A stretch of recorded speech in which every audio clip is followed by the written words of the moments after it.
সব বাবারা সারাটা জীবন কষ্ট করে শুধুমাত্র তাদের সন্তানদের সুখে রাখবে বলে, কিন্তু আপনারা দেখুন, আপনারা যারা বসে আছেন দেখুন, আমার বাবা কষ্ট করলো শুধুমাত্র আমাকে চোখের জলে দিন কাটাতে হবে বলে।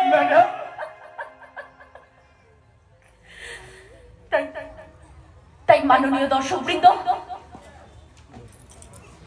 আপনাদের সকলের কাছে আমার শুধুমাত্র একটাই অনুরোধ, আপনারা জীবনে কেউ এমন কাজ কোনোদিনও করবেন না যার জন্য আপনাদের সবার সন্তানকেও আমার মতো চোখের জলে দিন কাটাতে হয়। দুঃখীরাম বাবু, এবার আমি সারাটা জীবন কি নিয়ে কাটাবো বলতে পারেন?